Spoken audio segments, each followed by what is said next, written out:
दिल्ली में सीएम योगी आदित्यनाथ ने आज प्रधानमंत्री मोदी से मुलाकात की। पीएम आवास पर यह मीटिंग हुई, करीब 1 घंटा तक चली और इस दौरान सीएम योगी ने पीएम मोदी को महाकुंभ के सफल आयोजन की रिपोर्ट सौंपी है। वहीं दोनों के बीच यूपी मंत्रिमंडल के विस्तार और संगठन समेत कई अहम मुद्दों को लेकर चर्चा की गई है। इसी को लेकर एक अहम रिपोर्ट आपको दिखाते हैं।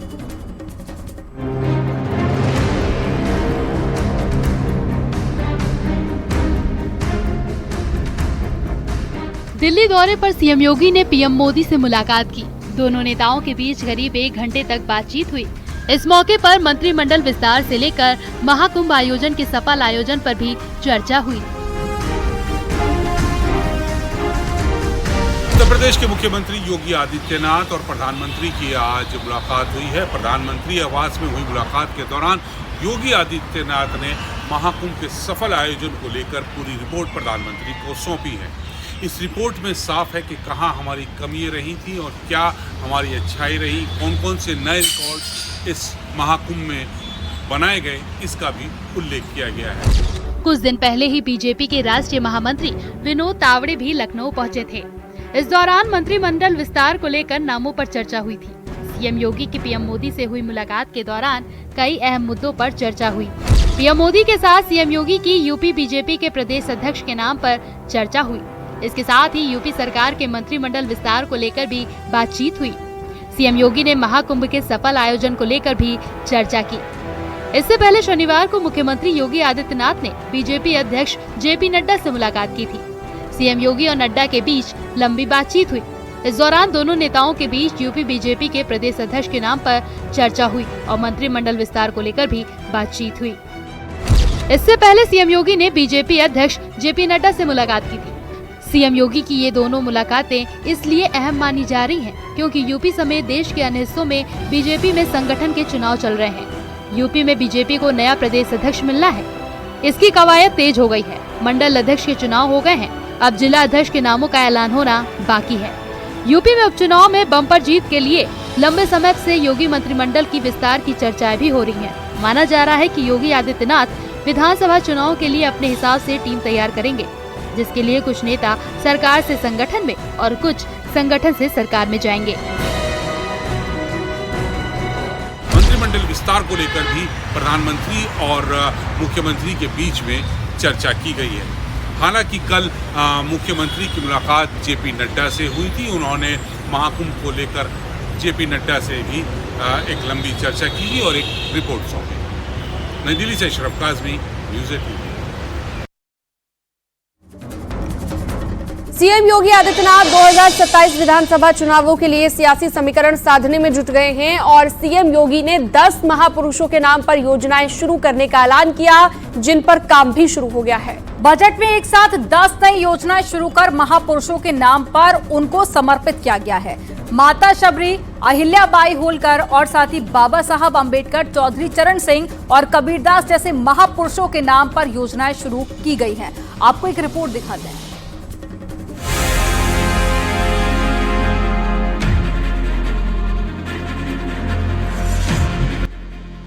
सीएम योगी ने साल 2025-26 के बजट पर चर्चा के दौरान जिन योजनाओं की घोषणा की, उन पर काम शुरू हो गया है। योगी सरकार ने इन योजनाओं को महापुरुषों के नाम समर्पित किया है ताकि उनके योगदान को हमेशा याद रखा जा सके। मुख्यमंत्री योगी आदित्यनाथ लगातार विकास के एजेंडे पर काम करते हुए अब मुख्यमंत्री ने आगामी 2027 के विधानसभा चुनाव के लक्ष्य को भेदने के लिए एक विशेष रणनीति बनाई है। दरअसल मुख्यमंत्री योगी आदित्यनाथ ने विकास के एजेंडे पर काम करते हुए विरासत को सहेजते हुए जाति समीकरण सेट करने शुरू कर दिए हैं। यानी कि विकास के एजेंडे के सहारे जाति समीकरण सेट करके आगामी 2027 विधानसभा चुनाव का रोड मैप तैयार करना शुरू कर दिया है। करीब 10 ऐसी योजनाओं को महापुरुषों को समर्पित करते हुए सीएम योगी ने कहा कि ये पहल यूपी को आत्मनिर्भर और समरस समाज की दिशा में एक नई ऊंचाई देगी। माता शबरी के नाम पर कृषि मंडियों में कैंटीन और विश्रामालय माता शबरी भक्ति और समर्पण का प्रतीक है, जिन्होंने भगवान श्री राम को प्रेम पूर्वक बेर अर्पित किए थे। किसानों और श्रमिकों को सस्ते दर पर भोजन और आराम की सुविधा मिलेगी। सरदार पटेल के नाम पर जिले में आर्थिक क्षेत्र हर परिवार से कम एक व्यक्ति को रोजगार से जोड़ने के लक्ष्य पर काम कर रही है सरकार। 100 एकड़ में पीपीपी मॉडल पर इसका विकास किया जाएगा। माता अहिल्याबाई होलकर के नाम पर कामकाजी महिलाओं के लिए हॉस्टल। कामकाजी महिलाओं के लिए बड़े शहरों में वर्किंग वुमेन हॉस्टल बनाए जाएंगे। ये हॉस्टल वाराणसी, मेरठ, प्रयागराज, गोरखपुर, कानपुर नगर, झांसी और आगरा में होंगे। इस साल माता अहिल्याबाई होलकर के 300वीं जयंती साल को लेकर हॉस्टल बनाने की घोषणा की गई है। उत्तर प्रदेश के यशस्वी मुख्यमंत्री योगी आदित्यनाथ जी ने प्रदेश के विकास के लिए तमाम योजनाओं की घोषणा की है और इन योजनाओं का नाम उन महापुरुषों के नाम पर रखा है जो समाज को प्रेरणा देने वाले हैं, जैसे पूर्ण श्लोका, अहिल्याबाई होलकर, माता शबरी, रानी लक्ष्मीबाई, भारत रत्न पंडित अटल बिहारी वाजपेयी, भारत रत्न बाबा साहब भीमराव अंबेडकर। मेधावी छात्राओं के लिए योगी सरकार विशेष योजना लाई है। महारानी लक्ष्मीबाई के नाम पर मेधावी छात्राओं को स्कूटी योजना। रानी लक्ष्मीबाई के नाम पर मेधावी बालिकाओं को स्कूटी प्रदान करने की योजना शुरू की गई है, जिससे छात्राओं को उच्च शिक्षा प्राप्त करने में सुविधा मिलेगी और वे आत्मनिर्भर बन सकेंगी। संत कबीरदास के नाम पर सीएम मित्र पार्क योजना। संत कबीरदास ने जाति धर्म से ऊपर उठकर मानवता और श्रम की महत्ता का प्रचार किया। संत कबीरदास के नाम पर 10 टेक्सटाइल पार्क यूपी के कपड़ा उद्योग को बढ़ावा देंगे। हजारों लोगों को रोजगार मिलेगा। योगी सरकार ने SC/ST वर्ग के लिए भी नई योजना पर काम शुरू कर दिया है। चर्मोद्योग पार्क संत रविदास के नाम पर यूपी में 2 लेदर पार्क स्थापित किए जाएंगे, जिनमें से एक आगरा में होगा। ये योजना चर्म उद्योग को नई दिशा देने के साथ साथ हजारों कारीगरों और श्रमिकों को रोजगार प्रदान करेगी।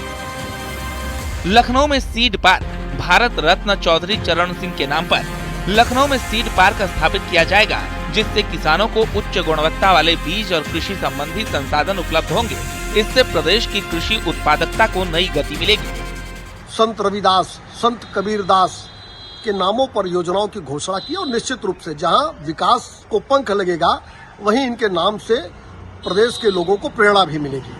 योगी सरकार पूर्व पीएम अटल बिहारी वाजपेयी के नाम पर नगरीय इलाकों में लाइब्रेरी बनाने की योजना लेकर आई है।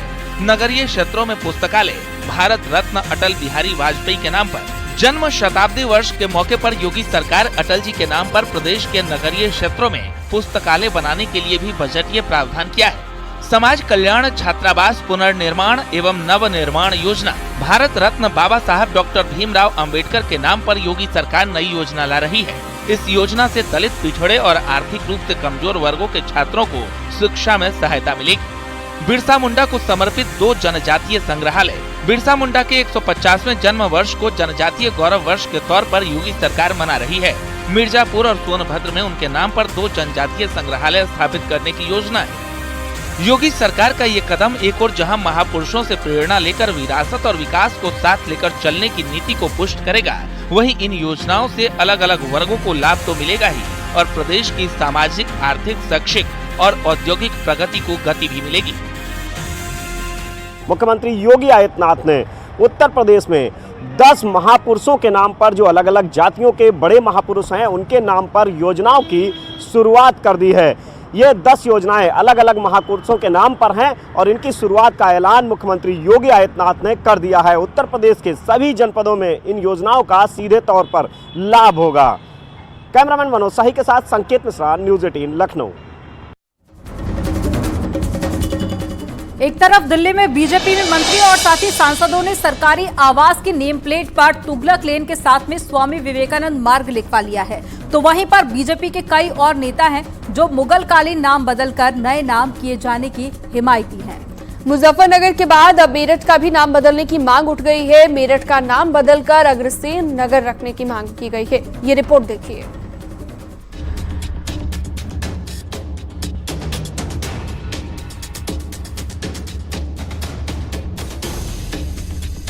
जहां एक तरह दिल्ली में बीजेपी में मंत्री और सांसदों ने सरकारी आवास की नेम प्लेट पर तुगलक लेन के साथ स्वामी विवेकानंद मार्ग लिखवा दिया है, वहीं बीजेपी के कई और नेता हैं जो मुगलकालीन नाम बदलकर नए नाम किए जाने के हिमायती हैं। वहीं अयोध्या से BJP MLC doctor Hariom Pandey ने बजट सत्र के दौरान अंबेडकरनगर जिले के हेड ऑफिस का नाम बदलने की मांग की है। उनका कहना है कि मुगल आक्रांता के नाम से मौजूद अकबरपुर शहर, बस स्टेशन, रेलवे स्टेशन और तहसील को मुगल आक्रांता अकबर के नाम से गुलामी की याद दिलाता है। इनका नाम बदलकर मातृपितृ भक्त श्रवण कुमार के नाम से श्रवण धाम रखा जाए। जिला मुख्यालय पर स्थित बस स्टेशन, रेलवे स्टेशन और तहसील जो कि मुगल आक्रांता अकबर के नाम पर है तथा गुलामी की याद दिलाता है, का नाम परिवर्तित करके मातृ भक्त महात्मा श्रवण कुमार के नाम पर चरवण धाम करने की मांग करता हूँ। मानवत आत्मे में मुजफ्फरनगर के बाद अब मेरठ का भी नाम बदलने की मांग उठ गई है। मेरठ का नाम बदलकर अग्रसेन नगर रखने की मांग की गई है। बीजेपी के व्यापार प्रकोष्ठ के संयोजक विनीत शारदा मंच ने ये मांग की है। यूपी के कौशल विकास राज्य मंत्री कपिल देव अग्रवाल ने भी समर्थन किया है। विनीत शारदा का कहना है कि इतिहास में जो गलतियां हुई हैं उन्हें अब सुधरने का समय आ गया है। मेरठ का नाम अग्रसेन नगर रख देना चाहिए। वहीं मुजफ्फरनगर का नाम बदलने की मांग पहले ही उठ चुकी है। आप करें मुजफ्फरनगर लक्ष्मी नगर, तो हम कहते हैं मेरठ को दीजिए अग्रसेन नगर।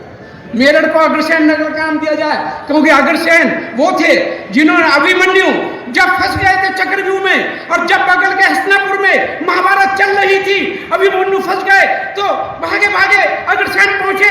अग्रसेन बोले मुझे भी युद्ध करना है। भगवान कृष्ण बोले तुम्हारी जोत अभी नहीं है, तुम्हारी जोत पड़ेगी कलयुग में, तुम्हें विश्व पे राज, तुम्हें भारत पे राज करना है। बीजेपी नेताओं की तरफ से नाम बदलने की मांग जारी है, जिस पर सियासी वार पलटवार भी हो रहा है। दिल्ली के तुगलक लेन में रहने वाले बीजेपी सांसदों ने अपने घर पर विवेकानंद मार्ग लिखवाया है। केंद्रीय मंत्री कृष्णपाल गुर्जर का सरकारी आवास भी दिल्ली के तुगलक लेन पर है। उनके घर की नेम प्लेट पर भी तुगलक लेन के साथ विवेकानंद मार्ग लिखा गया है। न्यूज़ 18 के लिए ब्यूरो रिपोर्ट।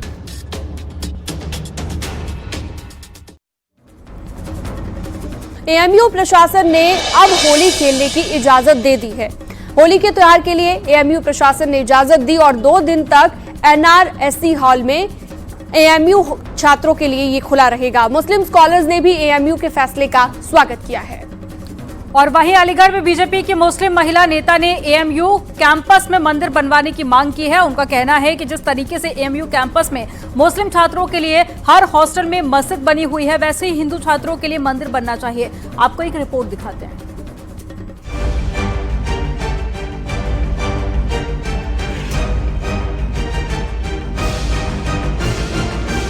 अलीगढ़ मुस्लिम यूनिवर्सिटी में होली मनाने पर रोक की खबरों के बाद बवाल मच गया था, जिसके बाद अब यूनिवर्सिटी ने इस फैसले से कदम पीछे खींच लिए हैं। एएमयू प्रशासन ने अब होली खेलने की इजाजत दे दी है।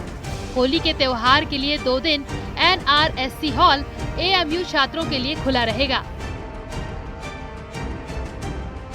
भारतीय सूफी फाउंडेशन के अध्यक्ष कशिश वारसी ने होली की अनुमति देने पर अलीगढ़ मुस्लिम यूनिवर्सिटी प्रशासन का धन्यवाद दिया।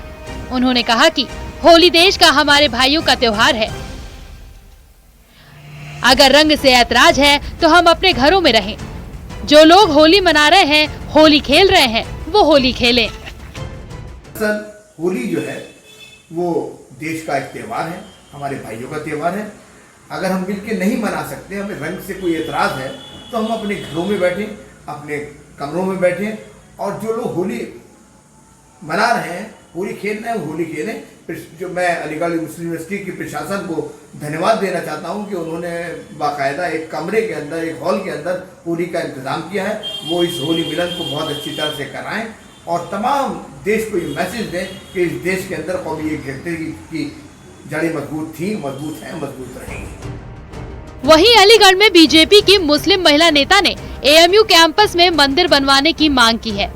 उनका कहना है कि जिस तरीके से एएमयू कैंपस में मुस्लिम छात्रों के लिए हर हॉस्टल में मस्जिद बनी हुई है, वैसे ही हिंदू छात्रों के लिए मंदिर बनना चाहिए।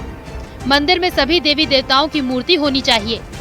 रूबी आसिफ खान जल्द ही मंदिर बनवाने की मांग को लेकर पीएम मोदी और सीएम योगी को पत्र लिखेंगी। कि जो मुसलमान भाई अपने सभी त्योहार मनाते हैं, यूनिवर्सिटी में नमाज भी पढ़ते हैं, वो हक उनको वापस मिलना चाहिए। हिंदू भाइयों को वहाँ भी एक मंदिर बनना चाहिए। मैं ये चाहती हूँ कि वहाँ मंदिर बनना चाहिए और मंदिर में सभी तरह के त्योहार मनने चाहिए। देवी देवताओं की मूर्तियाँ भी रखनी चाहिए वहाँ। मैं तो चाहती हूँ कि जो गणेश जी का त्योहार अच्छे से मनाया जाता है, सब लोग मिलजुल कर मनाएं वहाँ पर। एएमयू में होली खेलने पर रोक लगाए जाने के फैसले का काफी विरोध भी देखने को मिला था। हिंदू छात्रों ने एएमयू प्रशासन पर भेदभाव करने का आरोप लगाया था।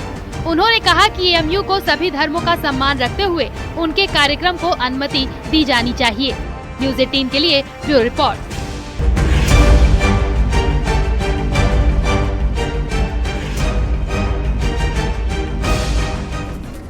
एमएनएस प्रमुख राज ठाकरे ने महाकुंभ पर विवादित बयान दिया। उन्होंने गंगा नदी की स्वच्छता और पानी की गुणवत्ता पर सवाल उठाए हैं। एमएनएस प्रमुख राज ठाकरे ने कहा है कि वो ऐसी नदी में डुबकी नहीं लगाएंगे। ठाकरे के इस बयान पर सियासी घमासान छिड़ गया है। ये रिपोर्ट देखिए।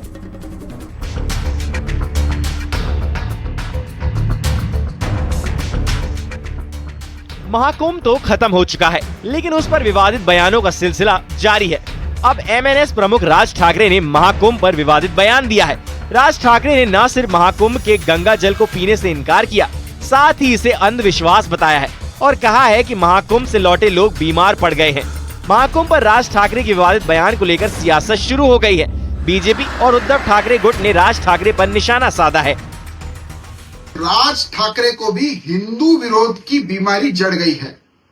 आज हमारे पवित्र हिंदू धर्म में माने जाने वाले पवित्र गंगा मैया का और गंगा जल का राज ठाकरे ने सरेआम जिस तरह के मजाक उड़ाया है, उससे हिंदू धर्म का उन्होंने अपमान किया है। अरे आपको यदि गंगा जल पीने योग्य नहीं लगता है तो आप गंगा कलश अपने माथे पे लगा के उसका दर्शन कर लेते। राज ठाकरे जी को लग रहा है कि गंगा मैया का जो पानी है वो बहुत प्रदूषित है, उसको हम छू भी नहीं सकते, पी भी नहीं सकते। होगी उनकी ऐसी भावना, लेकिन राज ठाकरे जी को ये समझ लेना चाहिए कि सनातनियों का देश है, ये हिंदुओं का देश है। यहाँ पर कम से कम हमारी भावना का अगर आप सम्मान नहीं कर सकते, आप खुद जाके डुबकी नहीं लगा सकते, तो कम से कम जो लोग डुबकी लगा रहे हैं, जो सनातनी है, जो आस्था को मानते हैं, उनका आपको अपमान करने का भी कोई अधिकार नहीं है। बीजेपी नेता आरपी सिंह ने भी महाकुंभ पर दिए बयान को लेकर राज ठाकरे पर निशाना साधा है और राज ठाकरे पर सनातन का अपमान करने का आरोप लगाया है। राज ठाकरे जी महाकुंभ गए नहीं, वह प्रयागराज जाते, डुबकी लगाते, फिर कहते कि पानी गंदा है या साफ है या पानी से बीमारी हो गई। एक हफ्ते बाद उनकी नींद खुली है, वो कह रहे कि मैंने जल मंगवाया या लोगों ने शिकायत करी।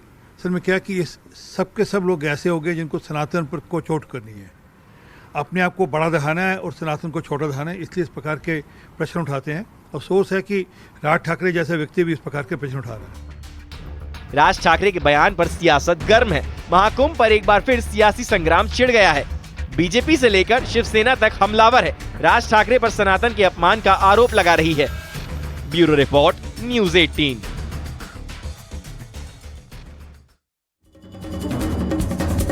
अमेरिका में खालिस्तानी समर्थकों ने हिंदू मंदिर को निशाना बनाया। दक्षिणी कैलिफोर्निया के सबसे बड़े हिंदू मंदिरों में से एक श्री स्वामीनारायण मंदिर की दीवारों पर भारत विरोधी संदेश लिखे गए। स्वामीनारायण मंदिर पर हुए हमले की विदेश मंत्रालय ने कड़े शब्दों में निंदा की है। घटना को लेकर साधु संतों में भी काफी गुस्सा है। आपको रिपोर्ट दिखाते हैं।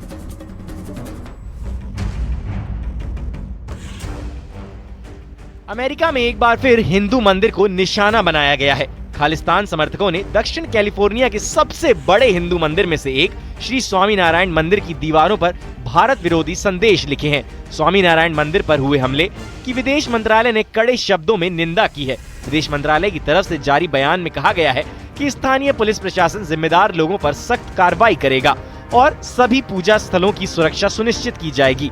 इस घटना के बाद संत समाज में भारी गुस्सा है और मंदिर को निशाना बनाने वाले खालिस्तानियों पर कड़ी कार्रवाई की मांग हो रही है। ये कायराना करते हैं,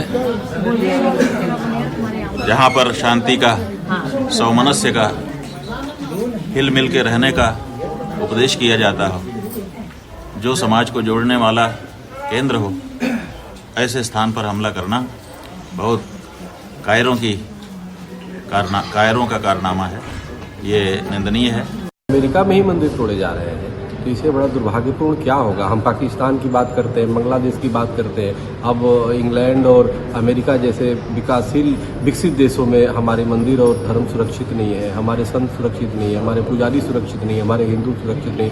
ये बड़ा दुर्भाग्यपूर्ण बात है, सोचनीय है। मेरा संयुक्त राष्ट्र संघ से मांग है कि संयुक्त राष्ट्र संघ इस चीज़ को समझे और अंतर्राष्ट्रीय स्तर पर कैसे हमारे हिंदुओं की रक्षा उसकी बात करेगी। हिंदू समाज आहत तो है ऐसी घटनाओं को लेकर के, लेकिन आपके प्रपंच में फंसने वाला नहीं है। और ये बताऊं आपको, ये जो कट्टरपंथी तत्व हैं जो कि अपने स्लोगनेरिंग के माध्यम से इस तरह के मंदिरों पर हमला करके वो ये चाहते हैं कि भाई भारत के अंदर जो है कोई आपसी कोई वैमनस्य पैदा हो, वो नहीं होने वाला। उस मंसूबे में भी बिल्कुल सक्सेस नहीं होने वाले। और दूसरी बात ये है कि देखिए, हम साथ ही साथ ये भी अपेक्षा करते हैं कि अमेरिका प्रशासन, शासन और पुलिस ऐसे सब भारत विरोधी तत्वों के विरुद्ध कठोरतम कार्रवाई सुनिश्चित करे। हिंदुओं को आहत करने वाले, हिंदुओं को कमजोर करने की जो कार्य किया जा रहा है, लेकिन ऐसा होने नहीं दिया जाएगा कि पूरा भारत का हिंदू समाज और पूरे विश्व में जितने भी हिंदू रहता है वो उनके साथ है। बाबरी मस्जिद के पैरोकार रहे इकबाल अंसारी ने भी इस घटना की निंदा की है। उन्होंने कहा कि मंदिरों में इस तरह के हमले नहीं होने चाहिए। वहाँ जो भी आतंकी हैं, जो भी मंदिरों पे हमला करते हैं, ये प्राचीन मंदिरें हैं, इन पे हमला करना ये अच्छी बात नहीं है। आतंकवादियों का कोई मजहब नहीं होता, ये किसी धर्म के नहीं होते, किसी जात के नहीं होते। आतंकी आतंकी होते हैं, उनका एक मजहब होता है कि निजी स्वार्थ के लिए कहीं मंदिर तोड़ दो, कहीं मस्जिद तोड़ दो, कहीं गुरुद्वारा तोड़ दो। अमेरिका में ये पहली बार नहीं है जब हिंदू मंदिरों को निशाना बनाया गया हो। इससे पहले 9 मार्च 2025 कैलिफोर्निया चीनो हिल्स में श्री स्वामीनारायण मंदिर पर निशाना। 25 दिसंबर 2024 सैक्रामेंटो में श्री स्वामीनारायण मंदिर में तोड़फोड़। 16 सितंबर 2024 न्यूयॉर्क मेलविल में श्री स्वामीनारायण मंदिर में तोड़फोड़। 5 जनवरी 2024 कैलिफोर्निया विजय शेरावली मंदिर पर हमला। 23 दिसंबर 2023 कैलिफोर्निया नेवार्क शहर में श्री स्वामीनारायण मंदिर में तोड़फोड़। 1 जनवरी 2024 कैलिफोर्निया सेंटा क्लारा के दुर्गा मंदिर में चोरी। 28 फरवरी 2015 वॉशिंगटन सनातन धर्म मंदिर में तोड़फोड़। वहीं कांग्रेस नेता पवन खेड़ा ने भी इस घटना की निंदा की है। स्वामीनारायण मंदिर को निशाना बनाए जाने की घटना पर साधु संतों से लेकर हिंदू संगठनों तक में नाराजगी है। विदेश मंत्रालय ने भी हमले में कार्रवाई और पूजा स्थलों की सुरक्षा की मांग की है। Bureau report news 18।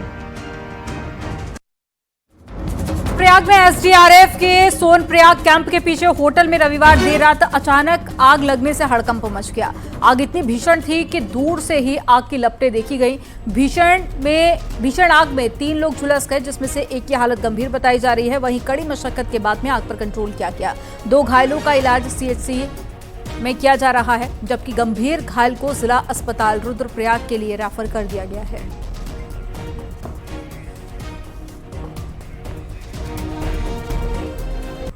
और यहाँ वक्त हो गया एक छोटे से ब्रेक का। आप देखते रहिए न्यूज़ 18।